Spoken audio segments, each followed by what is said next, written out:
doesn't have any carbon dioxide emissions. This is another argument why you should go for nuclear. And that is what she was really largely saying. It's been misrepresented since then. And so she said to the scientists, she went to the Royal Society and she said, there's money on the table for you to prove this stuff. So of course they went away and did that. Inevitably, the moment politicians put their weight behind something and attach their name to it in some ways, of course, money will flow. That's the way it goes. And inevitably research, development, institutions started to bubble up, if I can put it that way, which were going to be researching climate, but with a particular emphasis on the relationship between carbon dioxide and temperature.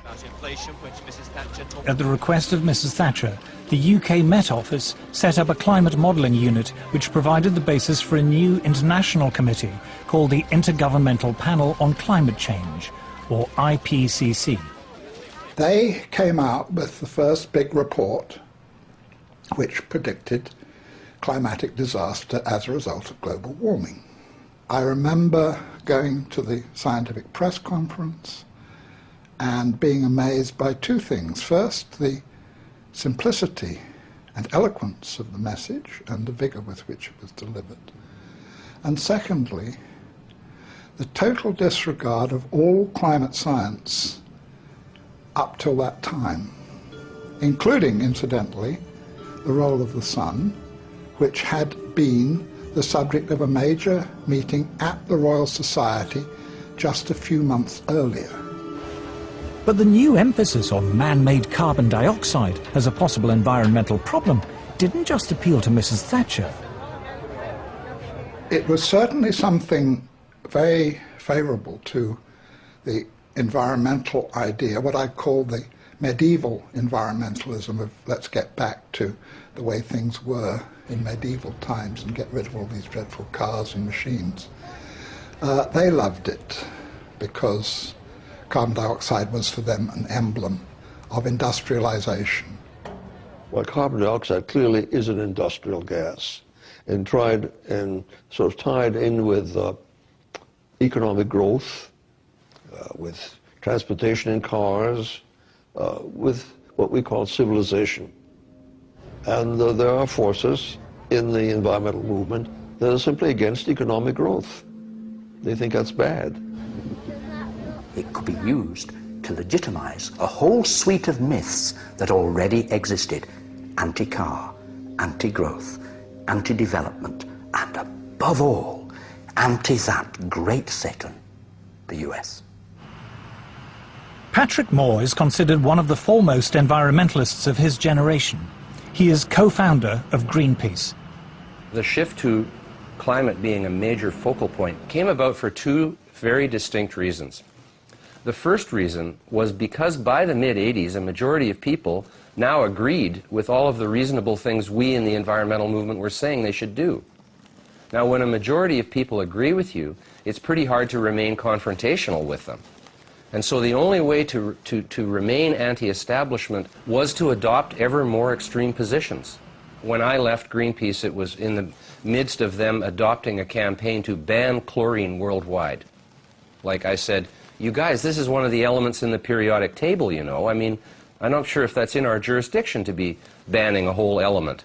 Destroying the wall were soon down. The other reason that environmental extremism emerged was because world communism failed, the wall came down, and a lot of peaceniks and political activists moved into the environmental movement, bringing their neo-Marxism with them, and learned to use green language in a very clever way to cloak agendas that actually have more to do with anti-capitalism and anti-globalization than they do anything with ecology or science. The left have been slightly disoriented by the manifest failure of socialism and indeed even more so of communism as it was tried out. And therefore they still remain as anti-capitalist as they were, but they have to find a new guise for their anti-capitalism. And it was a kind of amazing alliance from Margaret Thatcher on the right through to very left-wing anti-capitalist environmentalists that created this kind of momentum behind a loony idea. By the early 1990s, man-made global warming was no longer a slightly eccentric theory about climate. It was a full-blown political campaign. It was attracting media attention, and as a result, more government funding. Prior to Bush the Elder, I think the level of funding for climate and climate-related sciences was somewhere around the order of $170 million a year, which was reasonable for the size of the field. It jumped to $2 billion a year, more than a factor of 10. And yeah, that changed a lot. I mean, that's a lot of jobs. A lot of jobs. It brought a lot of new people into it who otherwise were not interested. So you developed whole cadres of people whose only interest in the field was that there was global warming. If I wanted to do research on, shall we say, the squirrels of Sussex, what I would do, and this is any time from 1990 onwards, I would write my grant application saying, I want to investigate the nut-gathering behavior of squirrels with special reference to the effects of global warming. And that way I get my money. If I forget to mention global warming, I might not get the money. There's really no question in my mind that the large amounts of money that have been fed into this particular, rather small area of science have distorted the overall scientific effort. We're all competing for funds. And if your field is the focus of concern, you have that much less work rationalizing why your field should be funded.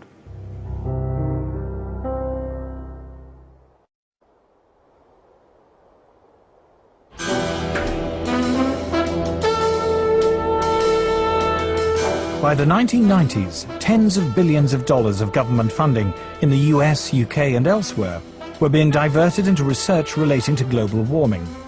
A large portion of those funds went into building computer models to forecast what the climate will be in the future. But how accurate are those models?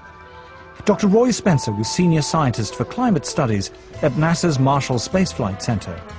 He has been awarded medals for exceptional scientific achievement from both NASA and the American Meteorological Society. Climate models are only as good as the assumptions that go into them, and they have hundreds of assumptions. All it takes is one assumption to be wrong for the forecast to be way off. Climate forecasts are not new, but in the past, scientists were more modest about their ability to predict the weather. Any attempt at forecasting changes of climate meets skepticism from the men who model the weather by computer.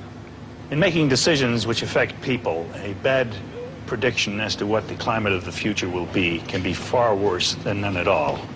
I'm afraid that our understanding of the complex weather machine is not yet good enough to make a reliable statement of the future. All models assume that man-made CO2 is the main cause of climate change, rather than the sun or the clouds. The analogy I use is like my car is not running very well, so I'm going to ignore the engine, which is the sun, and I'm going to ignore the transmission, which is the water vapor, and I'm going to look at one nut on the right rear wheel, which is the human-produced CO2. It's that, the science is that bad. If you haven't understood the climate system, if you haven't understood all the components, the cosmic rays, the solar, the CO2, the water vapor, the clouds, and put it all together, if you haven't got all that, then your model isn't worth anything. The range of climate forecasts varies greatly. These variations are produced by subtly altering the assumptions upon which the models are based. The models are so complicated, you can often adjust them in such a way that they do something very exciting. I've worked with modelers, I've done modeling, and with a mathematical model and you tweak parameters, you can model anything. You can make it warmer, you can make it get colder by changing things. Since all the models assume that man-made CO2 causes warming, one obvious way to produce a more impressive forecast is to increase the amount of imagined man-made CO2 going into the atmosphere. We put an increase in carbon dioxide in them that is 1% per year. It's been 0.49%